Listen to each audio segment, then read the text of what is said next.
Hello and welcome to Ashland High School Football 1972. Along with former Ashland High School football head coach Paul Dingsberger, this is former Ashland High School football play-by-play broadcaster John James taking you back in Ashland football history to the storied year of 1972, where a brand new football strategy was being installed on the offensive side of the football. With me is Coach Dingsberger to give us a rundown of what this new offense was all about. You were the defending Cardinal Conference champions. What was this new offense and why did you change? We changed because it's the Houston Veer that Bill Yeoman created out of Houston, Texas. And we thought we had the personnel. We had great running backs. Dan Bowersox had been our leading rusher for 2 years. Chris Strine and Doug McDaniel both had quickness and darting back and forth speed, and we had an experienced line. 4 of them were returning starters, both guards, Rocky Martin and Chris Stratton, right tackle Scott Call, right end Matt Cooper. The other 2 guys at center, Bobby McCormick and Greg Smith, were both lettermen. The only one without a letter was Bob Beer, who ended up playing great at that position. Secondly, it was an offense that went straight up and down the field. It was primarily dives, had different spots, whether it was guard, center, tackle, or end. We would be running north and south, not back and forth to the sidelines. We just want to go straight ahead. Just how did you learn about running this new offense? I had a friend in Dayton named Jim Sproul who'd been running it for several years. I went down and spent a couple of days with him. We watched film, looked back and forth at it. He said, "You do this. If they do this, you do this," and back and forth. He sort of trained me. Secondly, we weren't the only team running the Houston Veer. Tom Lansell at Malabar was running it, so we were always anxious to get a Malabar film to see how people were defensing Malabar, so we might expect how they might defense us. Did you ever think about another offense, say like the Oklahoma wishbone triple option? No, because number one, we didn't have a fullback. You got to have a good fullback, and we very seldom had a stud fullback like that. Secondly, we had defensed Madison's triple option, and it's assignment defense. One guy takes a dive, somebody else takes the quarterback, somebody else takes the pitch man, and so we had experienced, we knew how to defense the triple option as far as the wishbone was concerned, and we didn't consider running that offense.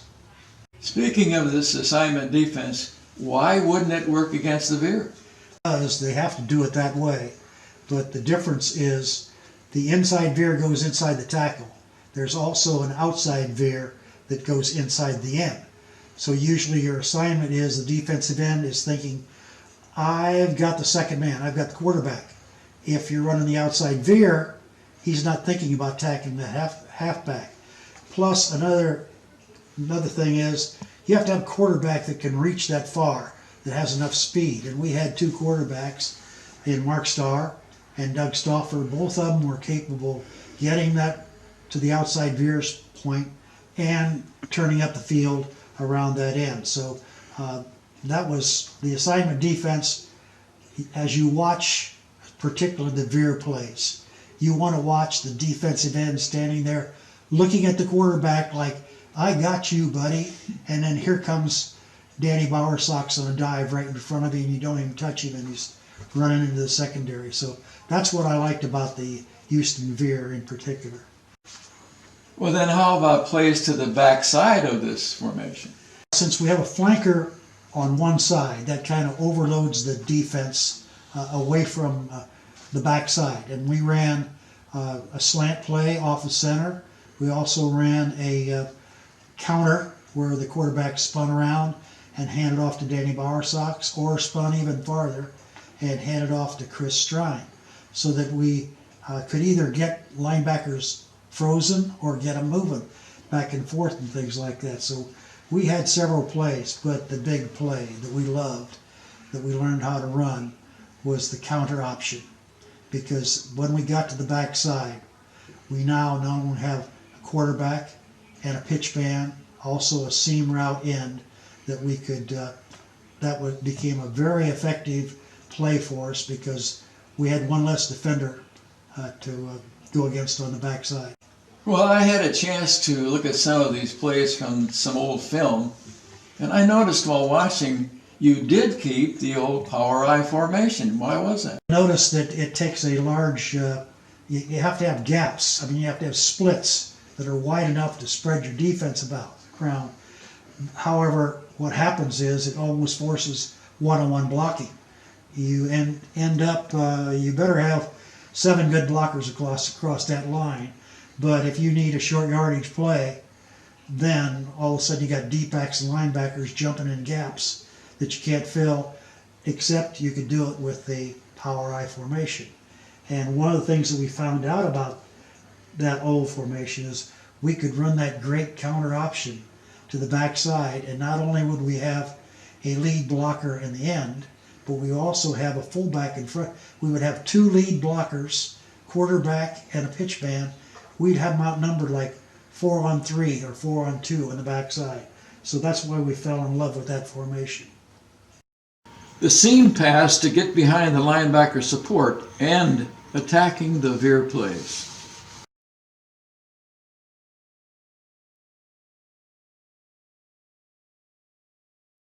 Okay, then why don't we look at these 1972 films and let's see how these slant plays attack the middle of the defense.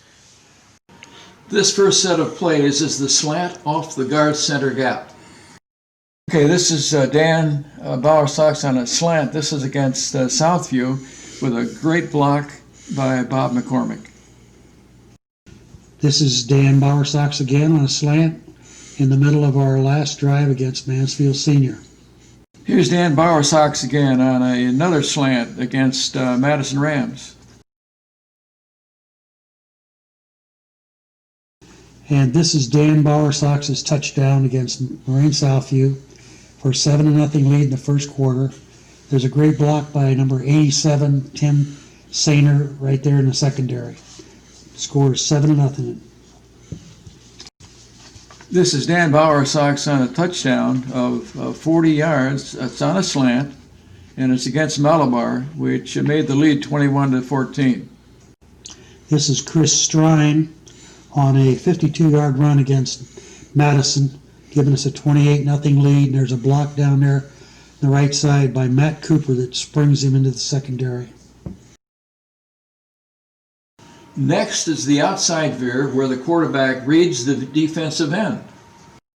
This is 3 plays on the new Philly goal line. Dan Bowersox is in motion on the first one. Dan Bowersox gets back some of the yardage to the 5-yard line.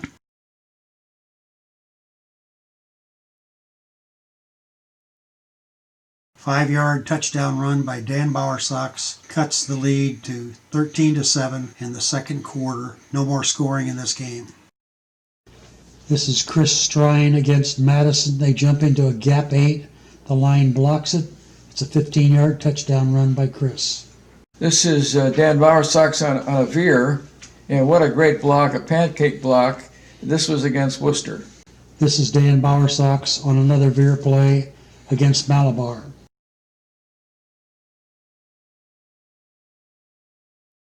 This was a quarterback keeper by Mark Starr, and this is against Malabar. This is Dan Bowersox on a 73-yard run against Shelby. For our final scores of 33-0.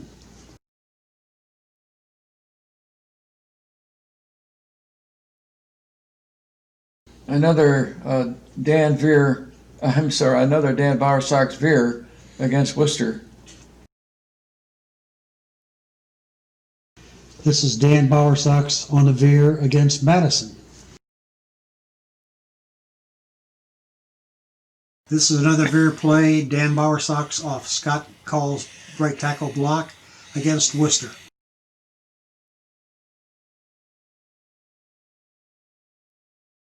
This is another veer play. Notice they jump into a gap 8. Our line blocks the gap 8, and Dan breaks into the secondary against Madison. Here's a quarterback keeper touchdown run of 10 yards. This against Malabar for a 14-7 lead.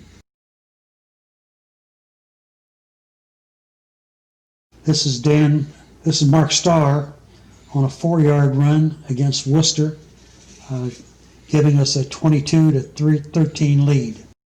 This is another quarterback keeper by Mark Starr, 54 yards against Malabar for a 7-7 tie. This is Dan Bowersox on a 30-yard gain outside veer against Coshocton.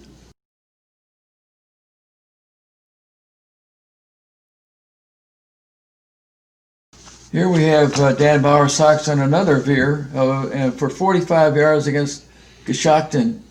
He went down at the 1-yard line.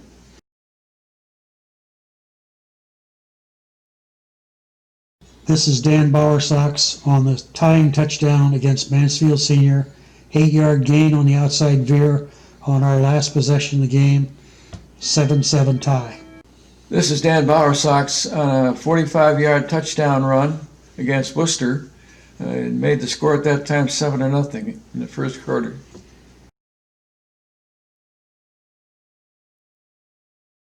This is Dan Bowersox on a 57-yard run against Shelby in the third quarter, making the score 19-0.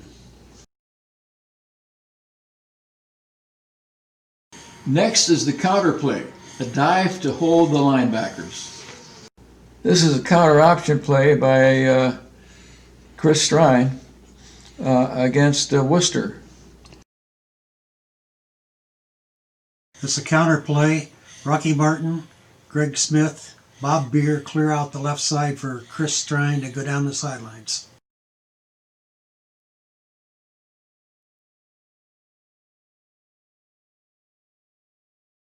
This is another counter option by Chris against Worcester, and that went down at the 1-yard line.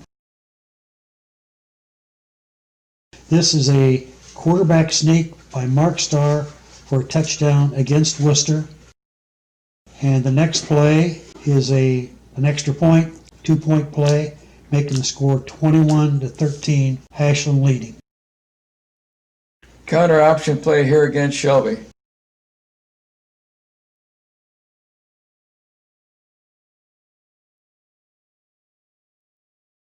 This is the play we saw earlier. Chris Strine, 52 yards against Madison for a 28-0 lead.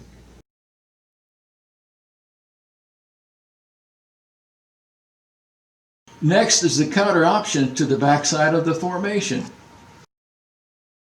We have 5 counter option plays in a row here with Mark Starr pitching to Chris Strine and Bob Beer leading the blocking in the secondary. Here's another counter option play against Worcester. Mark Starr pitches the ball to Chris Strine.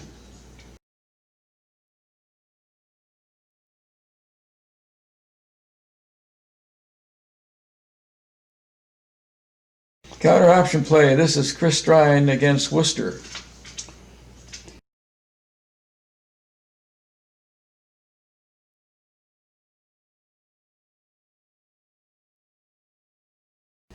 And this is a counter option play against Shelby.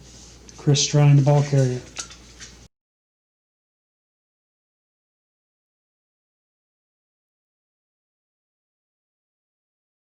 This option against Malabar, Mark Starr makes a timely pitch to Chris Strine, who adds 20 yards to the play. All right, this is a counter option play by quarterback Mark Starr on a touchdown of 6 yards against Malabar to make the lead 14-7. This is a counter option play, pitch to Chris Strine on the left side, a 6-yard touchdown run, 31-12 lead. Counter option play against Dover.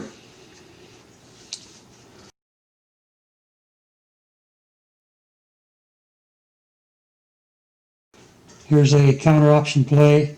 Chris Strine gets the pitch, 35 yards for a touchdown against Dover for a 28-14 lead. Next is the power I for short yardage and counter option. It gave us an extra blocker.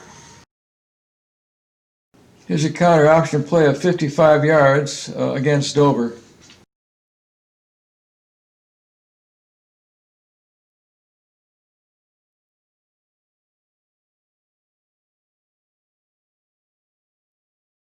Here's the power I formation against Dover. Dan Bowersock's the ball carrier. Look at the offensive line. They drove back Dover 10 yards. Here's a drop play by Dan Bowersock of 19 yards. This is against Shelby. Here's Dan Bowersock's another slant against Shelby up the middle.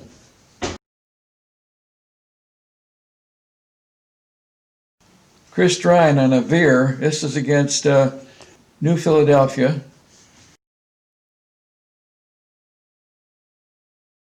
This is Chris Strine on the Veer again against Worcester.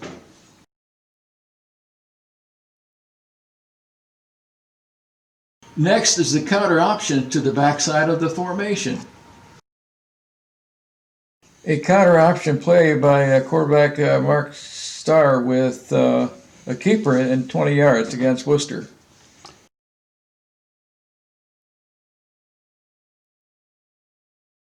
This is a power I formation, counter option, left, great pitch by Mark Starr against Lorraine Southview. Doug Stofford at quarterback, number 13. A counter option, the pitch to Dan Bowersock, a 13-yard gain for a first down against Senior. This is a counter option against Southview. Here's another counter play by Chris Strine, again against Southview.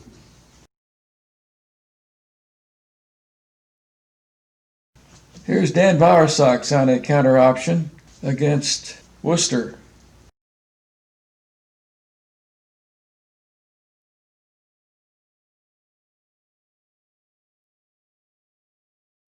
It's a seam pass by Mark Starr to Matt Cooper against Madison when it was raining. 24-yard gain. Here's a seam pass against Malabar of 15 yards.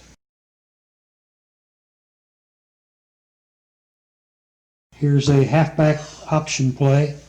Doug Stoffer in at quarterback, number 13. And Worcester's defending. They knock down the pass. This is a slant pass against Coshocton.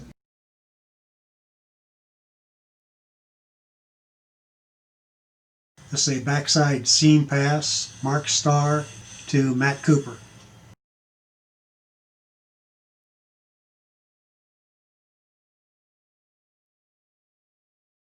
This is a flanker pass to Jim Thomas, 22-yard gain.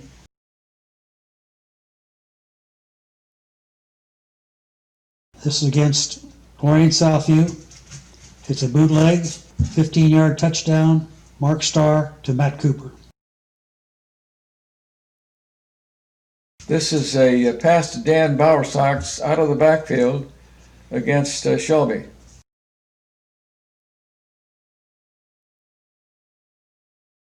This is the hey diddle diddle pass, Dan Bowersox down the middle, 75-yard touchdown. The linebackers had to cover him against Shelby.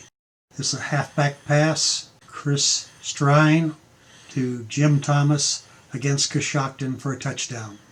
Now that we've seen all this yardage, let's look at some of the offensive statistics. Dan Bowersox led the team in rushing with 996 yards. He scored 104 points on 13 touchdowns, a pair of 2-point conversions, 19 extra points, and a 38-yard field goal against Worcester. Wow. Mark Starr, the quarterback, had 7 touchdowns rushing and passed for 5 touchdowns. He was named the MVP because of all the ball handling in this Houston offense, and he only had 4 fumbles in the 9 games. Chris Strine led the team with 7.8 yards per carry and 5 touchdowns, passed for 1 TD, and he did a lot of quick cutting and without just slowing down. He was tremendous. The offensive line was just excellent. With all the splits, they were forced to have one-on-one blocking. Very seldom was there any penetration through the gaps. The tackles made the blocking calls just before they went into their stance. And the ends, usually on their seam route, they were blocking key deep backs 10 and 15 yards down the field. How about some career records? Dan Bowersox had 42 extra points, 3 years rushing leader. Chris, 2,084 yards, of second only to the great Roosevelt Robinson. Dan in 1996 and Chris in 2006 are both in the Ashland County Sports Hall of Fame. Let's look at some highlights. Longest run was 73 yards, Dan Bowersox. That was versus Shelby. The longest pass from Mark Starr to Matt Cooper, 79 yards. That was against Lorraine Southview. The best total offensive night was 436 yards against Shelby. 5 touchdowns against Shelby and Dover, 2 of our toughest opponents. And on the wettest night of the year against the Madison Rams, the 9-1 co-champions with us in the Cardinal Conference, the Wishbone produced only 119 yards, while the Houston Veer for Ashland, 286 yards, 16 first downs, and 4 touchdowns. wow. And just a side note here from my alma mater, Madison, one of the starting junior guards was Coach Lee Owens, longtime successful head coach at Ashland University and Gallion, also at Zanesville, Massillon, and Akron. What a great coaching career he had. One of the final traditions we always had, the last game, is if we had a big lead in the 4th quarter, senior linemen were given a chance to run the ball. We used a T formation with a fullback belly play off tackle, and the best run in my 6 years at Ashland was a 9-yard gain by defensive tackle Stan Davis in the Southview closer that year. If we're impressed with the offense, the 1972 defense was even more outstanding. They gave up only 73 points. That's 8.1 points per game. That's great. In the last 7 decades, since 1946, only one team had a better record. The 1978 team gave up only 80 points in 10 games. The defense also had 3 shutouts, including a string of 11 scoreless quarters. The stingy defense had 8 goal line stands inside the 10-yard line. Against New Philly, 3 times they stopped them inside the 10. And the most dramatic defensive stand was the last 4 plays against Malabar. Coach Tom Landstill announced his plan was to wear Ashland down and beat them in the 4th quarter. The Falcons, get this, had first and goal at the 5-yard line On 4th down and the final play of the game, the Arrows stopped their top back, Jim Belt, inside a foot as the clock ran out for a 21-14 Ashland victory. The most memorable achievement of the defense was probably against Shelby, who had won the opener 39-0. The famous Bill Wilkins single wing offense was stopped by the defense. The Whippets did not make a first down running or passing. They had 2 first downs on offside penalties. For the game, Shelby had only 53 yards of total offense. Coach Wilkins said after the game, "I've never had anybody in my entire coaching career stop the single wing like that." And listen to this, the play of the year was the only defensive score that Sam Long made, a 103 interception return against Lorraine Southfield, which still remains the longest play in Arrow history. The Arrows won all 5 games at home, including the championship game against Dover. When they won the Southview game, the final game of the year, that was 10 straight wins over a 3-year season at Community Stadium. Plus, the Arrows were in the midst of a 22-game streak with only 2 losses over 4 seasons. And another streak ended at New Philadelphia.